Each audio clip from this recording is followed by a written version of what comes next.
आज जो हम आपसे चर्चा करने वाले हैं वो है subordinating conjunction of time.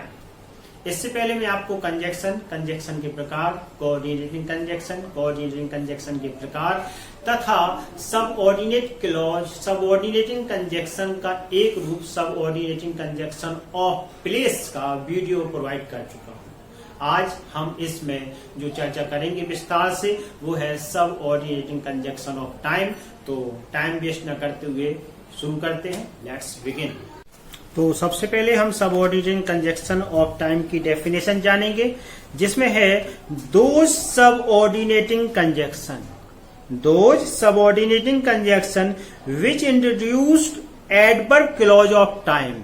which introduced adverb clause of time are called subordinating conjunction of time। यानी कि वे सबऑर्डिनेटिंग कंजक्शन जो कि एडवर्ब क्लॉज ऑफ टाइम को इंट्रोड्यूस करते हैं, उसके बारे में बताते हैं, हम उन्हें सबऑर्डिनेटिंग कंजक्शन ऑफ टाइम कहते हैं। और following are the subordinating conjunction of time. निम्न प्रकार के जो है सबऑर्डिनेट कंजक्शन में रखे जाते हैं जो कंजक्शन है, जैसे कि क्रमबद्ध रूप से मैं आपको बताता जाऊंगा और उनका एग्जाम्पल भी देता जाऊंगा। जैसे कि पहला जो है वो है बिफोर का अर्थ आप जानते होंगे, पहले या पूर्व होता है। इसका एग्जाम्पल अगर देखें तो आता है the patient had died before the doctor reached. यानी कि डॉक्टर के पहुंचने से पहले मरीज क्या हो गया था, मर चुका था। इस प्रकार से आपका पहला एग्जाम्पल कंप्लीट होता है कंजक्शन भी। दूसरा कंजक्शन आता है आफ्टर का अर्थ भी आपको पता होगा, बाद या पश्चात, क्योंकि इसे आपने पास्ट परफेक्ट में पूर्ण रूप से पढ़ा है। अब इसको एग्जाम्पल के थ्रू समझते हैं। तो she said to study after she had taken breakfast. यानी कि नाश्ता करने के पश्चात वह पढ़ने के लिए बैठ गई। नाश्ता करने के बाद वह पढ़ने के लिए बैठ गई। इस प्रकार से आपके दो कंजक्शन पूर्ण होते हैं। तीसरे कंजक्शन की ओर बढ़ते हैं, सिंस यानी कि जिसका अर्थ जबकि होता है। हम यहाँ एग्जाम्पल के थ्रू इसको समझेंगे, क्योंकि सिंस कई जगह पर प्रयोग होता है टाइम क्लॉज के रूप में, यहाँ जबकि का अर्थ होता है। यानी कि आप अर्थ के थ्रू एग्जाम्पल के थ्रू समझेंगे। Many things have happened since I सा यू।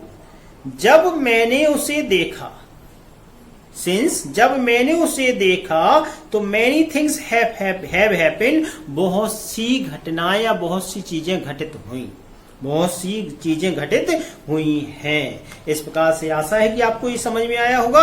अगला आता है आपका टिल और अनटिल।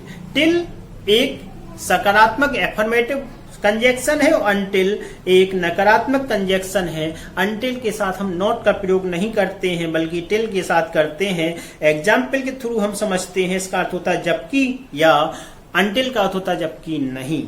और एग्जाम्पल के थ्रू समझेंगे तो wait here till he does not return. यानी कि यहाँ इंतजार करिए जब तक कि वह लौट कर नहीं आता। अब अगर इसे अनटिल के थ्रू हमें अगर बनाना हो तो कैसे बनाएंगे, wait here until he return. इसमें नोट नहीं लगाया आपने देखा। इस प्रकार से आपका टिल और अनटिल भी क्लियर होता है। अब देखते हैं एज सून एज का अर्थ होता है जैसे ही, और इसको भी टाइम क्लॉज में ही रखा जाता है। अब इसका एग्जाम्पल देखते हैं। एज सून एज ही सा थीव्स। जैसे ही उसने चोरों को देखा। ही हिड बिहाइंड द वॉल, वह दीवार के पीछे क्या हो गया, छिप गया। एज सून एज ही सा thieves he hide behind the wall. इस प्रकार से आपका एज सून एज का भी एग्जाम्पल क्लियर होता है।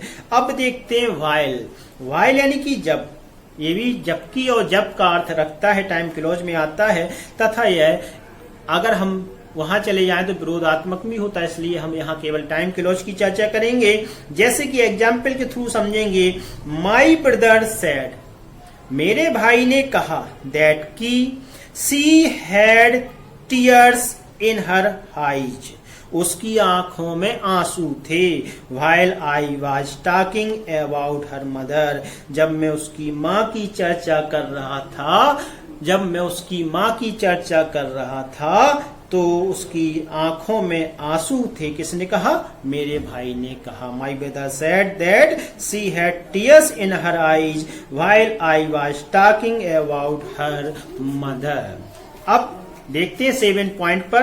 7 पॉइंट पर आता है एज लॉन्ग एज या सो लॉन्ग एज, जब तक। एज लॉन्ग एज या सो लॉन्ग एज। एग्जाम्पल के थ्रू समझते हैं इसको। I'll remember, मुझे याद है। That film as long as I live, मुझे वह फिल्म जब तक याद रहेगी तब जब तक मैं आई लिव, मैं जीवित हूं। तब तक याद रहेगी जब तक मैं जीवित हूं। आई लिव, जब तक मैं जीता हूं यानी जीवित हूं तब तक मुझे यह फिल्म याद रहेगी। I'll remember that film as long as I live.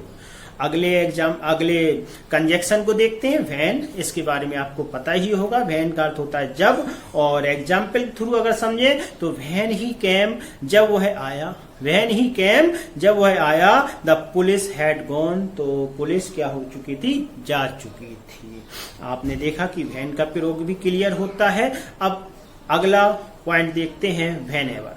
Whenever में देखेंगे जब कभी। व्हेनेवर का अर्थ जब कभी होता है। इसको एग्जाम्पल के थ्रू समझेंगे।